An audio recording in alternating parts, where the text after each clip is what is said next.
there, everybody. This is Troy Fromin, and you're listening to The Movie Rain. It's time for The Movie Rain. Tonight's victim is actor and comedian Troy Fromin. Has done many things, such as The Stalker, Saved by the Bell, Shrunken Heads, lots of other things. Hello. Hello. Thank you for having me. It's an honor and a pleasure. Always, man. So what have we been up to? Or have you just been crazy busy with other things during this crazy time at the moment? What I've been up to lately, well, I work at the family restaurant, Fromin Deli, Santa Monica. If you're ever in the area, come and say hello. We tables outside and take out and catering and delivering. And you can come and say, hey, Troy, how you doing? And that'd be wonderful. I'm doing auditions, and I noticed that you interviewed Thomas Churchill. Since I had just gotten off a project with him, I listened to the interview, and it was really cool, the way you guys talked about xenophobia. But anyway, Thomas Churchill horror film. I'm just not allowed to show the pictures yet, and there's some really cool stuff, some effects going on, and it's a really good part. I worked 7 days on it, so I have a co-star billing on it. It's like I did The Stalker, but I shot all my stuff on The Stalker in 2 days. It's cool. And what's really great is I'm getting these parts just with no invitation, just calling me up and Saved by the Bell notoriety. I'm handed parts. It's wonderful. And sometimes that's like a balance on their own at times, and some people like don't want to be known, or at least not as acknowledged for what they famed for, and of course a lot of roles are given to them and so forth, but a lot of times they go right to that point. Do you actually make sure that this is definitely accredited to you so you can get roles, or do you think this should be just in the mix, or does it really even matter on your perspective view of this? I love acting, and the acting jobs don't come like every week to me. So when someone invites me and wants to pay me something, I get good paying jobs and I get crappy paying jobs. Like in the Stalker case, they paid for my travel expenses. I brought my wife. I stayed. It was like a little mini vacation and being co-starring in a horror film. So yeah, the Stalker, see it on Amazon Prime for free now, and on Tubi, the Tubi app. Shrunken Heads is on there, and the Doggone Christmas is on there. Doggone Christmas is a kids movie I did 4 or 5 years ago, directed by Jim Wynorski, Shopping Mall fame. I just came up to Saved by the Bell reboot, where I play a guy named Second Man in Line, and I'm kind of like an Easter egg. My credit isn't Ox or Scud. It's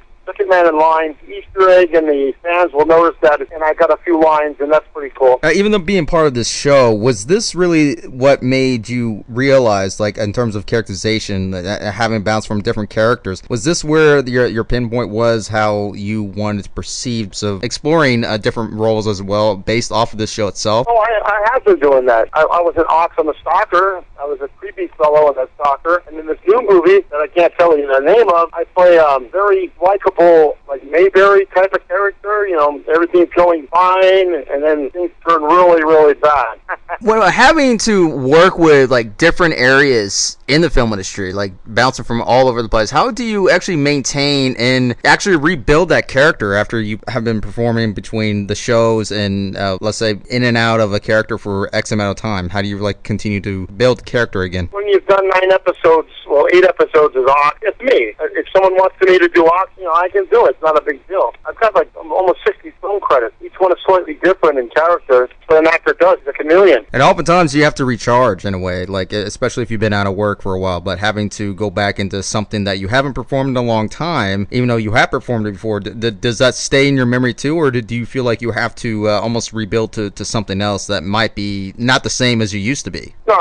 Every new audition, every new thing that comes at me, I examine it and I study it in my head and I portray it the way I feel. It's not like a workshop where I got to go practice or something. Most of my stuff, I like to do improv. The coolest thing about Thomas Churchill, he doesn't stick every word by the script. You convey the message, way of talking. He loves that. And I almost rewrote every line in the movie of mine and added stuff, ad-lib stuff, and he loved it. He only rejected one thing, and I can't say it because it's a little slightly racist. That's why he rejected it. Now, are you a little bit choosy on your own behalf, or are you a little bit choosy of who you usually like to work with in terms of director that gives you this kind of film, or based on the story itself, or even character itself? Are you more choosy on all these areas itself as well? I'm not choosy. If it's a paying job and I don't have to run around naked, I'll probably take the job. Oh, absolutely. Some people are more comfortable with just working with specific directors in specific backgrounds of their work, and some people are more broad, like they want to like explore every area, and some people are just one specific area, and then that's all good too. It all depends how they feel comfortable with. Well, no, I'm not a prima donna. I've accepted almost every job that's been thrown at me, unless it's give me for the work free for 12 hours or something. I've done enough paying my dues to say, I got a friend, James Balsamo. Everything I've done for him, I've done for free so far, because it's one day's work on my day off to get some film credit. He wants me to do like 5 days next month, co-starring in his next movie, but we're going to have a discussion. He's got to pay me. This might be the first thing I say no to. Would you say like self-individuality, meaning that having to mainly just go with people with the same talents, or having being looked at by your own specific talent? Do you think individuality, does that matter to you, or in terms of different work, or would you just go with the flow, so to speak? Oh, I go with the flow. I'm not in depth as you're getting. You know, a lot of people, when they want to get their art out there, it's usually because some people kind of just want to go with the crowd. Like, here's a X amount of people that have the same talents, the same talent as you, and they just go with those people, and they just think this is how they're going to get hired on other projects. And then some people want to just be known for what they are in their own traits and not go with that crowd, but still get the almost same amount of work or whatever works for them. Let me just put it this way. There's a lot of rejection on my part. I've auditioned for really cool stuff, big budget stuff, and I get rejected on that, like most people do. Or, they only pick one person out of 20. That's usually what they're seeing. And so when I get chosen for something that, big budget, I'm really loving it. Still got to make a couple more pension points. The stuff that's handed to me, I feel privileged and honored, and I usually take it if it covers a day's wages that I would make at the restaurant or more. Now, do you feel like you have to stay at a constant pace in order to keep this up, or do you feel like you're comfortable where you're at right now in terms of financial point of things? Oftentimes people want to just keep going, keep doing this, but sometimes they kind of hit a dead end, or they're not succeeding further at that. How do you feel about that, especially if you are getting rejected? And rejection is a part of the territory, but how does it feel for you having to go through this process, almost like an endless cycle? Well, just as most actors, they have to have a regular job to keep the bills. And that's me. I work for the family restaurant, and I like it, and I'm able to take time off in advance. If I get a movie like Thomas Churchill, I was able to take the 7 days off and get covered. Sure, I would like to make a living as an actor and not make sandwiches anymore. I will get jobs here and there, and maybe I'll make it really big one day and be a recurring character on a sitcom again for a few seasons or whatever. It's an actor's dream to be working nonstop as an actor. Would it be best for an actor who does get this kind of rejection, let's say multiple times, would it be best to continue to go back to their own territory, or do you think they should keep going from state to state to keep finding that work? Or especially if they're out of work, do you think it's best to go back to where they were, or do you think that's really just the wrong choice possible for an actor? I made a mistake, kind of. There came a point where I took 13 years off of acting to keep my father happy and Sam, because I was running in and out of the restaurant, going on auditions and stuff, and I wasn't reliable to him. And he said, you got to choose family or the movies or what. So I just gradually faded out of working on films, and then all of a sudden when I joined Facebook, I get people from all over the world saying, hey, Ox, and all this. And my family started encouraging me to get back in the business, and times were a little better. And my dad says, okay, look, I got your back, dude. Try to do this, and I'll be more flexible this time. And he has been. So I would say from the 13-year break, I've been doing pretty good. Should you be more cautious now on choice? Once things go back on to where it was, is choice more of a caution now rather than leap forward? I'm not restricting myself.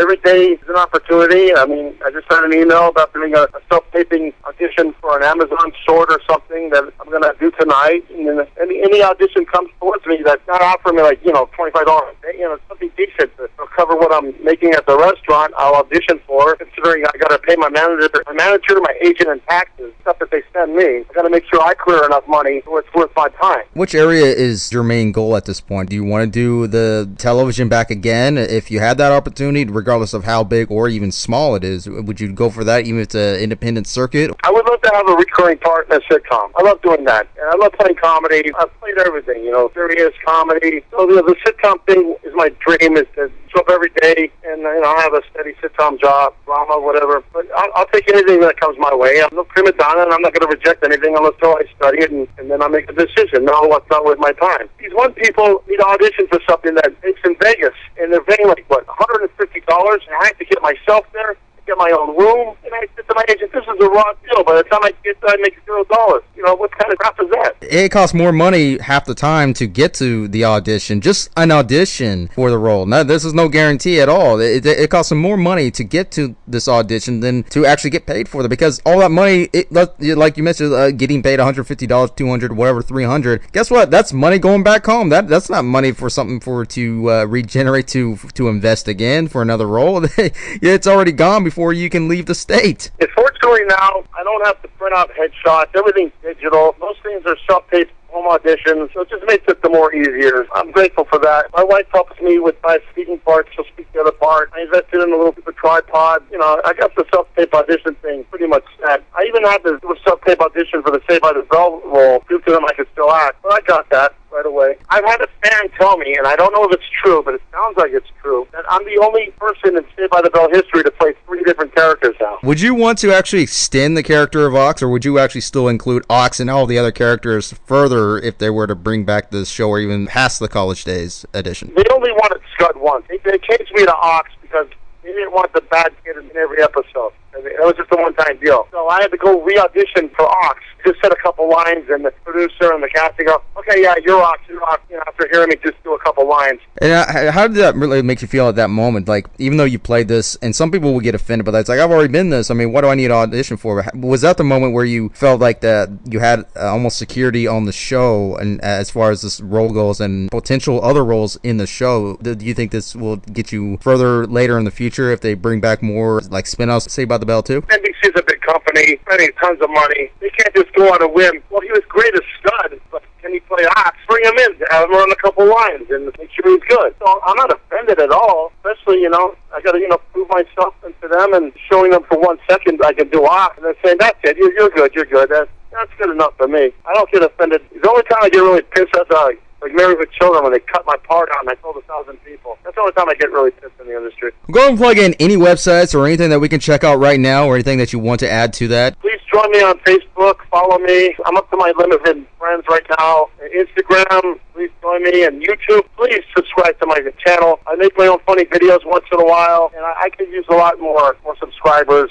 And a lot of my stuff on there is from the past, commercials and TV and films. It's all on there. There's enough on there to keep you entertained for hours. And please watch the Stalker. It's only an hour long, and it's a pretty cool, low-budget film, and it displays some good acting chops on my part, I believe. There you have it, everybody. That is actor and comedian Troy Fromin. Thank you. Thank you so much for having me.